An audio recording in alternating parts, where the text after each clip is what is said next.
Hey, what's going on, guys? I'm going to talk to you today about a topic that's a little bit different, but I'm going to discuss racism in Hawaii. Now, before I go any further than this, I've never been, but I'm an avid supporter of the Hawaii Rainbow Warriors football team and have been for a long time, most of my life. They're not my favorite team, but they're like my third favorite team.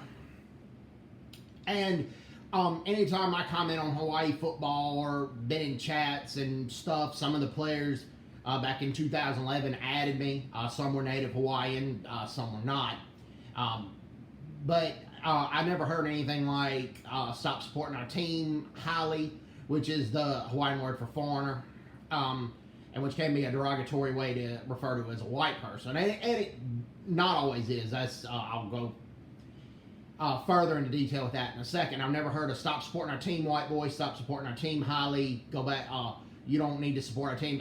All the comments I've heard from Native Hawaiians have been gracious. I've been to some of Hawaii's away games when they used to play Louisiana Tech in Ruston, Louisiana. The only thing I did get was a dirty stare by one older lady, but that was about it. Everybody else was very, very nice and very gracious, be it either Asian, or Native Hawaiian or Samoan, and they were very nice to me and my friend, very welcoming. So, but I'm gonna talk about this a little bit more.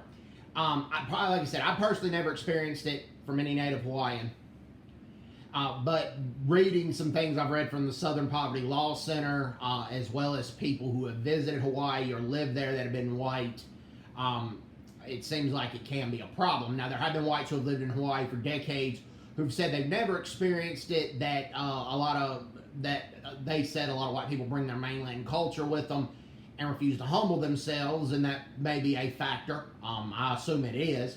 Our people go in as tourists, think they own the place, and they act like fools or are very rude to people, don't tip them.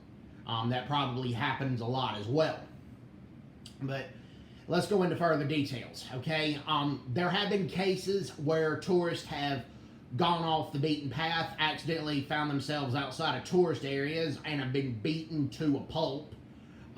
Usually not killed. Murder rarely happens in these situations, but they get beat pretty severely, where bones are broken or bones are fractured, or if they're a woman tourist, they get raped, left for dead, sometimes get stripped naked, and their clothes the offenders take the woman's clothes, so they have to walk like 2 miles naked to the nearest police station. Nobody offers to help them till they get there. Now, sometimes they've been offered to be helped, but then sometimes they haven't been. And then the police, while they do give the person clothes, give them a blanket, or they call the hospital pretty quickly, and the hospital issues clothes, particularly if the wallet's been stolen, and make sure they get a flight home, and then they make sure they get back to the hotel. They talk to the hotel. So don't be scared to call the police in this situation. Don't be scared to call the ambulance, because you're going to get taken care of. But at the same time, there have been numerous cases where police officers have persuaded the victim to not press charges. Or if they do press charges, there's not a thorough investigation into these beatings. And then it's just the offenders are rarely brought to justice. There have also been cases where military people have ventured off the base and have been beaten as well. That has happened as well. And then in the Hawaii public schools is why many white people in Hawaii, and not just white people, that is different video for a different day, but many white people in Hawaii put their kids in private school. And they pay a lot of money to put their kids in private school, because in certain public schools they have what you call a kill Haole day, where the last day of the school year they find all the white people and beat them up. Rarely it results to murder, but they get beaten pretty badly and say, excuse my language, but fucking Haole, go back to the mainland. And that's got to stop, okay? As horrible and as deplorable as the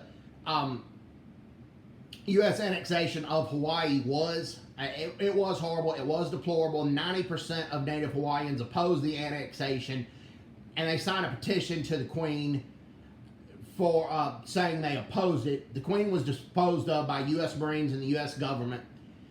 But had the U.S. not annexed Hawaii, Japan would have. There have been numerous writings in President William McKinley's private diary saying not to let Hawaii go to Japan. And there was one case when Hawaii was its own country, the Kingdom of Hawaii, when the Kingdom of Hawaii refused to admit a certain amount of Japanese laborers. Japan thought they should have admitted more of them, because at the time Japan was poor and Japan couldn't afford to house and feed a lot of their population. So they recommended people go to Hawaii, work the sugar plantations, save up their money, and maybe come back years down the road. A lot of them stayed though. But Japan, when the Kingdom of Hawaii refused a certain amount of laborers, the Japanese brought warships there, forced the Queen to admit these laborers. So there's a lot of credible evidence that if the United States not annexed Hawaii, Japan eventually would have.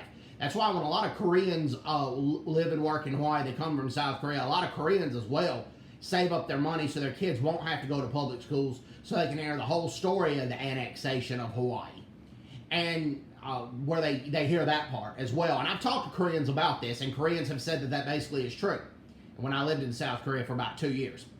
So I'll be making more videos on this, and I come to this with the utmost humility because a lot of white people from the mainland do want to live in Hawaii. The cost of living has skyrocketed in Hawaii, and a lot of native Hawaiians have to live about 8 to 10 to a house just to be able to make ends meet because the cost of living is so high. And the cost of living in Hawaii is just outrageous, and there's almost no land because a lot of retirees from the mainland are buying it up at astronomical prices. So I hope everybody's doing well. Take care. God bless them. Bye-bye. Bye-bye.